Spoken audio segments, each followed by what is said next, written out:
Hey guys, today we are going to talk about why it is perfect timing for the Pokemon Company to be releasing a MOBA at this time. A lot of this kind of earlier information you probably already know about the history of Pokemon, but I had to kind of go through it so all the numbers later on make sense. Firstly, Pokemon Red and Blue released in 1996 in Japan with the standard Game Boy, and then came to North America in 1998. So the kind of the first generations of players would have been from 1996 and 1998. This was followed up by Pokemon Special Pikachu Edition in 1998 with the release of the Game Boy Color. This came to North America in 1999. Personally, this was my entry to the series. I had Pokemon Yellow, I had the purple Game Boy Color.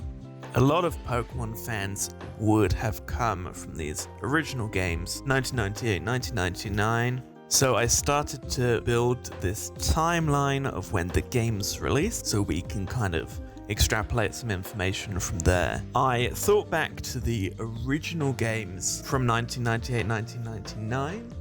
And I feel like the kind of new audience coming into the Pokemon game was generally in the age range of maybe 6 to 12 years old. There would have been outliers maybe a bit older, but from my experience, a lot of older people now say at that time when they were 15 or 16, they never got into Pokemon because it seemed just like a kid's game and it wasn't for them. So for moving forward, I am kind of taking the assumption that in each generation, the new player base is going to be largely in the range of 6 to 12 years old, where there's definitely a group of core players who will continue playing the mainline games from the previous games that they started with, but we're just kind of looking at new players coming into the game. So the next games to release were in the year 2000, and they were Pokemon Silver and Gold, which introduced us to a complete new region, complete new set of Pokemon, and definitely drew in a lot of fans. And throughout this period, Pokemon Mania was building. People were getting more and more excited about these games.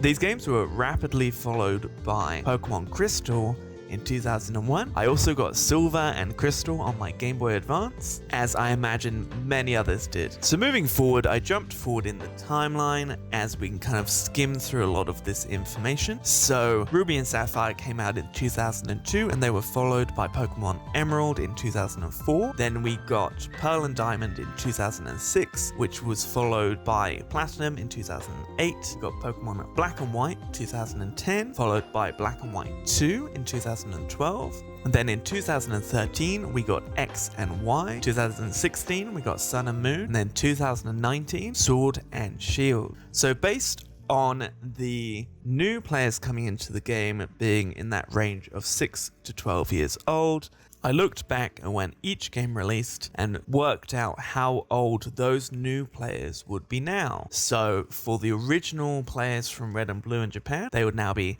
30 to 36. Red, Blue, Yellow in 1998, they would be 28 to 34.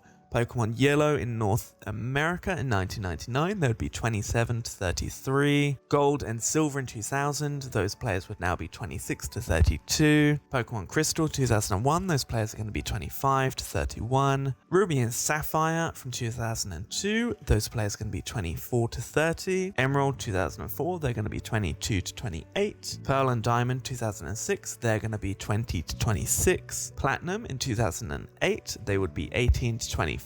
Black and White in 2010, those players are going to be 16 to 22. Black and White 2 in 2012, those players are going to be 14 to 20. X and Y in 2013, those players are going to be 13 to 19. Sun and Moon 2016, those players are only going to be 10 to 16. And then the new games, Sword and Shield, they released last year in 2019, so those players are now going to be 7 to 13 years old. So there is going to be a core group of players who, even maybe from the original games, still play the mainline games. In general, there's a drop-off of players. I'm sure if you ask most people between, say, 25 to 36, they would have played the Pokemon games when they were children, but potentially now they've dropped off, they've gone to their adult lives, and they don't play any of the mainline games anymore. I mean, personally, I played up to Platinum, and then I kind of dropped off the series. I went on to playing MOBAs and other games. I still had that nostalgia for the Pokemon series, but the mainline games just didn't draw me enough,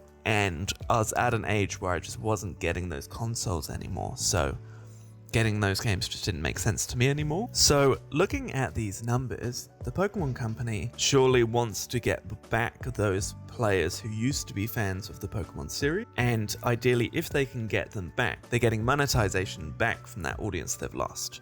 Because the core players who play all of the mainline games, they're already getting the money from those people. They need to take advantage of the people who don't play their game. They need to do different entries, different kind of games. Like Pokemon Go was a vastly different game to the mainline series, and it attracted a huge audience of players who wouldn't play the other Pokemon games. So I feel like Pokemon Go was the stepping stone which has allowed games like Unite to come out, because they've realized they can take advantage of that audience that they're already not accessing. Firstly, I just wanted to look at the average age of pro players in MOBA, and they are in the range 25 to 27. So then if we look at these age ranges of how old these original Pokemon players would have been, that covers Pokemon Yellow 1999 all the way to Pearl and Diamond in 2006.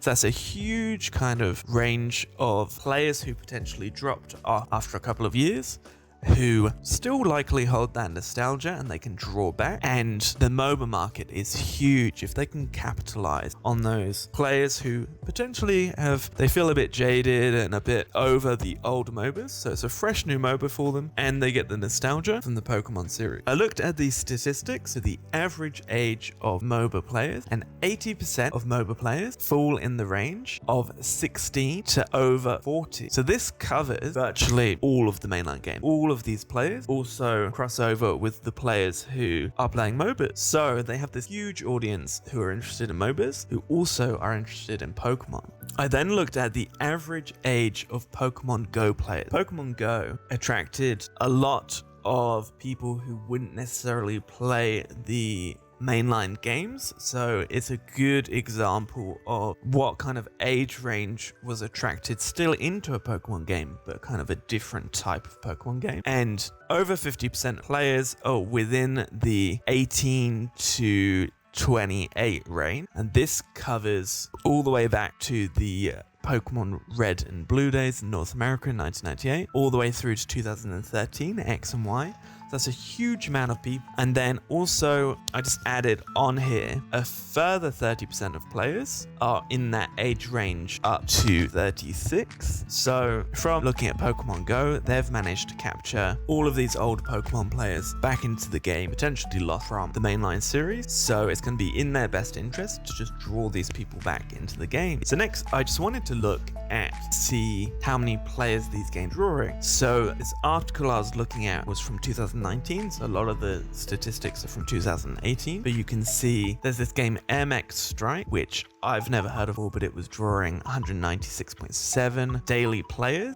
Jump up, there's Battle Right, getting 6,112 players a day. There's Smite there, which was getting 8,965 players a day. If we jump up, Heroes of the Storm managed to get 300,000 players a day. So these are pretty huge player bases. Dota 2 was getting 448,000 players a day. League of Legends, 27 million players a day, which is in the West definitely the biggest MOBA in the market. And then surprisingly, Arena of Valor and Mobile Legends Bang Bang came at 60 million players and 75 million players a day. So with these top two, I was a bit unsure on the statistics because it was a bit vaguer. But these are hugely popular in the Asian market, and the Asian mobile game market is huge, which kind of explains why there's such a huge player base there. So with Pokemon Unite being targeted at the Chinese market, potentially they're looking to hit these same numbers. So then if we assume if they can hit the 60 million players a day mark like Arena of Valor did, even if you took 1% of those players, which is 600,000, and they paid for the monetization in the game, and if they each just paid $10, then they would be making $6 million.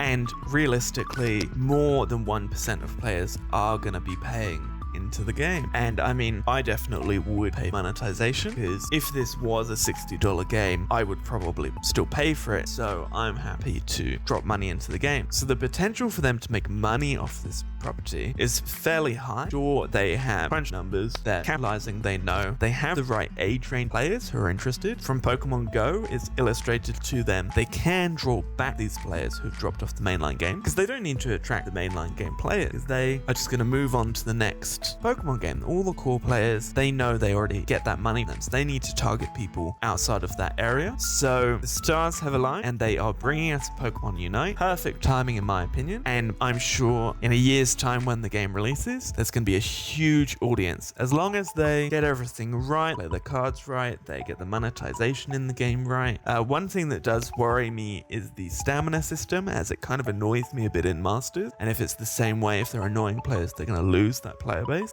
And you can run into situations like Heroes of the Storm, where they kind of destroyed their own game in the end by pulling out all the support. So as long as we get updates, support, as long as they keep pushing behind this game, I'm sure it's going to be huge. I will now try and be posting videos every Tuesday and Thursday, but as leaks are dropped and as other things come up, I may throw up videos randomly, but I will try and keep to a semi-regular schedule. Also, I have linked my Discord below if you want to pop in and chat Unite with us. Anyways, as always, thanks for watching. I hope you leave me a like. Please subscribe and leave me a comment below. I'll see you next time.